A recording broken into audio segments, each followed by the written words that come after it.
"Why are you always at this grave?" the little black girl asked. The man's answer broke her heart. What if the most broken man you'd ever seen wasn't broken by money, power, or fame, but by love itself? Every Tuesday at exactly 3 o'clock, a man in $1,000 suit would kneel beside a small grave in Riverside Cemetery, his weathered hands trembling as he placed fresh daisies on the stone. 4 months, 7-year-old Zara had watched him from behind her grandmother's headstone, where she'd sit and tell stories to the woman who'd raised her. She'd seen grown-ups cry before, but never like this. Never with the kind of silence that seemed to swallow the whole world. The man's shoulders would shake, and he'd whisper words she couldn't quite hear, his voice carrying a pain that made her little heart ache. Today, something was different. Today, her curiosity finally won over her shyness. She stepped out from behind the weathered granite, her small voice cutting through the autumn air like a gentle bell. "Where are you watching from today?" Zara's foster family lived just 3 blocks from Riverside Cemetery, and every day after school, she'd walk there with her worn backpack to visit Grandma Nellie's grave. Nellie wasn't really her grandmother, but she'd been the closest thing Zara had ever known to family before the state placed her with the Johnsons. The old woman had found Zara sleeping in the community center when she was 5, abandoned and scared, and had taken her in without a second thought. For 2 beautiful years, Nellie had been her whole world, teaching her to braid hair, make cornbread from scratch, and, most importantly, that love didn't have to come from blood to be real. When Nellie passed suddenly from a heart attack, Zara's world crumbled. The Johnsons were kind people, but their house felt too big, too quiet, too different. So she'd escaped to the cemetery, where she could still feel Nellie's presence and tell her about her day, her dreams, and her fears. That's when she first noticed him, the man who seemed to carry the weight of the world on his expensive shoulders. At 38, Cole Patterson owned half the commercial real estate in the city. His name was on buildings, his face in business magazines, his voice commanding boardrooms where million-dollar deals were made with a handshake. But none of that mattered here. Kneeling in the dirt beside a grave marked simply Angel Patterson, age 4, beloved daughter. The flowers he brought were always daisies, always fresh, always placed with the same careful precision he used to sign contracts. Cole had been coming here for 3 years now, every Tuesday without fail. His assistant learned never to schedule meetings during that time. His business partners learned not to ask questions about where he disappeared to. The board members who'd watched him build an empire from nothing learned to respect the 1 hour each week when the unstoppable Cole Patterson became unreachable. Zara had been watching him for 6 months, fascinated by the mystery of a man who had everything but seemed to have lost everything that mattered. She'd seen him in the newspaper once, cutting a ribbon at some grand opening, smiling confidently for the cameras. But that wasn't the same person who knelt here every Tuesday. This man was raw, broken, human in a way that money couldn't fix. Today felt different because Cole looked different. His usually perfect hair was disheveled, his tie loosened, and there were dark circles under his eyes that spoke of sleepless nights. He'd been kneeling there longer than usual, his lips moving in what might have been a prayer or an apology. When he reached into his jacket pocket, Zara expected to see his usual routine of adjusting the flowers. Instead, he pulled out a small, worn pink sock. The sight of it made Zara's chest tight with an emotion she couldn't name. She'd seen enough loss in her 7 years to recognize grief, but this felt deeper, older, like a wound that had never healed. Cole pressed the tiny sock to his forehead, and for the first time since she'd been watching him, she heard him speak out loud. "I'm so sorry, baby girl. Daddy's so sorry he wasn't there."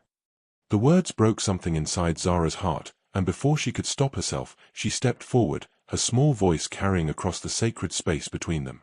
"Mister, why are you always at this grave?" The words left Zara's lips before she could stop them, soft but clear in the afternoon stillness. Cole's head snapped up, his red-rimmed eyes wide with surprise. He quickly wiped his face with his sleeve, shoving the pink sock back into his pocket as if he'd been caught doing something shameful. "Oh, sweetie, I didn't see you there," he said, his voice hoarse from crying. He tried to arrange his face into something resembling composure, but Zara could see right through it. She'd gotten good at reading adults, at seeing past their masks to the hurt underneath. "I was just visiting someone special." Zara tilted her head, studying him with the directness that only children possess. Someone special who wore little pink socks. She'd seen him holding it, had watched his whole body crumble around that tiny piece of fabric. Cole's breath caught. For 3 years, No one had witnessed his Tuesday ritual. No one had seen him at his most vulnerable, his most human. He looked at this little girl with her hair in neat braids and her school uniform slightly wrinkled, and something in her eyes reminded him of someone he'd lost. Her name was Angel, he whispered, the words feeling foreign on his tongue. He never talked about Angel to anyone. His therapist had tried for months to get him to open up, his ex-wife had begged him to share his grief, but he'd kept it locked away like a treasure too precious to expose to daylight. She was my daughter. Was? Zara asked gently, settling cross-legged in the grass beside him. She wasn't afraid of his sadness the way other adults might be. In her short life, she'd learned that sometimes sitting with someone's pain was the kindest thing you could do. Cole nodded, fresh tears spilling down his cheeks. She died when she was 4. A car accident. I was supposed to pick her up from daycare, but I had an important meeting. I sent my driver instead. His voice broke on the last words, and Zara watched him struggle with a guilt that had been eating him alive for 3 years. My grandma Nellie used to say that guilt is love with nowhere to go, Zara said quietly, her small hand reaching out to touch the flowers he'd brought. She's buried right over there. She took care of me when nobody else would. Cole looked at her with new eyes, seeing not just a curious child but a kindred spirit who understood loss in ways no child should have to. How old are you, sweetheart? 7. But I've been 7 for a really long time, if you know what I mean. There was an old soul wisdom in her voice that made Cole's heart ache. This little girl had grown up too fast, just like he had forced himself to grow cold and distant after Angel's death. If this moment touched your heart, please give the video a thumbs up. Sometimes the most profound connections happen between strangers who recognize their own pain reflected in someone else's eyes. Would you like to hear about Angel? Cole asked, surprising himself with the offer. For the first time in 3 years, he wanted to share his daughter's memory with someone who might understand. Zara nodded eagerly, and Cole felt something shift inside his chest, like a door that had been bolted shut for years finally creaking open. She had your eyes, he began, his voice soft with memory. Dark and curious, always asking questions about everything. She wanted to know why the sky was blue, why flowers smelled good, and why some people had more money than others. He reached for his wallet and pulled out a worn photograph, its edges soft from handling. Angel smiled back at them, gap-toothed and radiant, wearing a yellow sundress with tiny daisies on it. That's why I bring daisies, he explained. They were her favorite. She'd pick them from our garden and bring me bouquets every morning with my coffee. Zara studied the picture carefully, her heart swelling with the kind of love that only children can feel for other children, even ones they've never met. She looks like sunshine, she said simply, and Cole had to close his eyes against the wave of emotion that crashed over him. She was sunshine, he whispered. The day she died, I lost more than my daughter. I lost my light, my laughter, my reason for everything I'd built. Her mother, my wife Catherine, she tried to hold us together, but I couldn't. I couldn't let anyone in. I thought if I kept working, kept building my empire, I could somehow earn forgiveness for not being there when she needed me most. Where's her mama now? Zara asked with the gentle curiosity of someone who understood complicated family situations. Gone. Catherine remarried last year. A good man who makes her laugh the way I forgot how to. Cole's voice carried no bitterness, only the deep sadness of a man who'd pushed away everyone who tried to love him. She tried for 2 years to help me heal, but I was drowning in guilt, and I was pulling her down with me. Zara was quiet for a moment, processing this information with the seriousness of a child who'd learned early that life wasn't always fair. Grandma Nellie used to tell me that love doesn't end just because someone goes away. It just changes shape. Smart woman, your Grandma Nellie. The smartest. She used to say that guilt is just love wearing a mean mask. Maybe Angel doesn't want you to wear that mask anymore. Zara's words hit Cole like a physical blow, stripping away 3 years of carefully constructed walls. But just as he was beginning to feel something like hope stirring in his chest, his phone buzzed insistently in his pocket. Then again. And again. The business world was calling, demanding his attention, pulling him back into the cold efficiency that had become his refuge from pain. 3 missed calls from his assistant, 2 from potential investors, 1 from his lawyer about a deal that couldn't wait. I have to go, he said, his voice already shifting back to the professional tone that had armor-plated his heart. Important business. Have you ever faced something like this? Let us know in the comments below. As he stood and brushed dirt from his expensive suit, Zara looked up at him with eyes that saw everything. Will you be back next Tuesday? Cole paused, one foot already moving toward his waiting car, torn between the world that demanded everything and the small voice that asked for nothing but honesty. I don't know, Cole admitted, the honesty surprising them both. For the first time in 3 years, he wasn't sure he could keep his Tuesday ritual. Something about talking to Zara, about sharing Angel's memory, had cracked something open inside him that he wasn't sure he could face again. But as he walked toward his car, something made him stop. Maybe it was the way Zara sat there so quietly beside Angel's grave, or maybe it was the photograph still clutched in his hand, but suddenly he couldn't take another step. The phone in his pocket buzzed again, urgent and demanding, and for the first time in his adult life, Cole Patterson made a choice that had nothing to do with business. He turned off his phone. Actually, he said, walking back to where Zara sat patiently, they can wait. Angel's waited 3 years for me to really talk about her. Those investors can wait an hour. Zara's face broke into a smile that could have powered the whole cemetery, and Cole felt something stir in his chest that he'd thought was dead forever. Joy. Actual joy. Tell me more about her, Zara said, patting the ground beside her. Tell me about the happy times.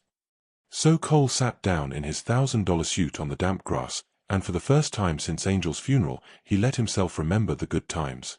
He told Zara about Saturday morning pancakes shaped like butterflies, about bedtime stories that always ended with Angel adding her own creative twists, about the time she tried to give their cat a bubble bath and flooded the bathroom. She sounds like she was really good at loving people, Zara observed, her chin propped on her hands as she listened. The best. She never met a stranger. She'd walk up to anyone and ask if they needed a friend. The mailman, the grocery store clerk, even the grumpy man who lived next door. She saw good in everyone. She gets that from you, Zara said with startling certainty. What makes you say that? Because you're here every Tuesday, bringing her flowers, talking to her, missing her so much it hurts. That's love, mister. Real love. Mean people don't love like that. Cole felt tears streaming down his face again, but these were different. These weren't the desperate, guilt-soaked tears he'd cried for 3 years. These were cleaner somehow, like rain washing away dust from a window. I think, he said slowly, Angel would have liked you very much. I think I would have liked her too. Zara was quiet for a moment, then added, Grandma Nellie always said that some angels get their wings early, but that doesn't mean they stop watching over the people they love. As if summoned by her words, a gentle breeze stirred the trees around them, sending a handful of yellow leaves dancing through the air like nature's own confetti. One landed directly on Angel's gravestone, and both Cole and Zara stared at it in wonder. Maybe she's telling you it's okay to be happy again, Zara whispered. If you've been enjoying this story, subscribe to our channel for more heartwarming tales that remind us love never really ends. Cole reached over and gently squeezed Zara's hand, feeling like he was finally ready to learn how to live again instead of just surviving. 6 months later, Cole still visited Angel's grave every Tuesday at 3 o'clock, but now he wasn't alone. Zara would be waiting for him with her backpack and homework, having convinced the Johnsons that spending time at the cemetery was part of her healing process too. And it was. They both were healing, in ways neither had expected.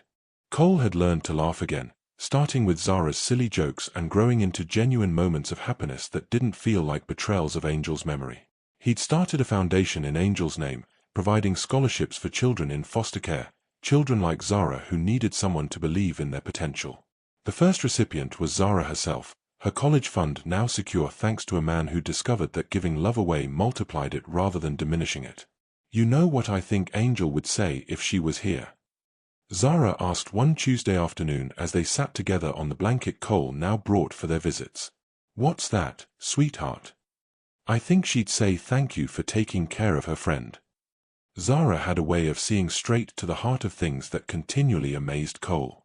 In the months they'd been meeting, she'd become like a daughter to him, filling a space in his heart he'd thought would remain forever empty. The Johnsons had been more than happy to let Cole become a mentor figure in Zara's life, especially when they saw how both of them seemed to glow with newfound purpose. Cole had even started having dinner with their family on Sundays, learning to be part of a community again instead of hiding in his penthouse apartment. "I have something for you," Cole said, reaching into his jacket pocket. Instead of Angel's pink sock, which now rested peacefully in a memory box at home, he pulled out a small wrapped package. Zara opened it carefully to find a delicate gold locket with a picture of Angel on one side and a picture of Grandma Nellie on the other. "So you can carry them both with you," Cole explained, his voice thick with emotion. "The people who taught us that love doesn't end. It just changes shape," Zara finished, their shared understanding making the words feel like a promise. As the sun began to set, painting the cemetery in shades of gold and pink, Cole helped Zara with her homework while she told him about her dreams of becoming a teacher. He'd already spoken to the Johnsons about possibly adopting Zara, if she wanted that, if they all thought it was right. The idea of having a family again still scared him, but Zara had taught him that courage wasn't the absence of fear, it was choosing love anyway. "Same time next Tuesday?" Zara asked as they packed up their things. "Wouldn't miss it," Cole replied, meaning it completely. As they walked toward the cemetery gate together, Zara slipped her small hand into his larger one, and Cole realized that Angel had sent him exactly what he needed, not a replacement for the love he'd lost, but a reminder that his heart was still capable of growing, still capable of hope, still capable of the kind of love that makes life worth living. If you enjoyed this story, please remember to like, leave a comment with your thoughts, and subscribe for more heartwarming tales that remind us healing is always possible. Sometimes the most broken people find each other exactly when they're ready to become whole again.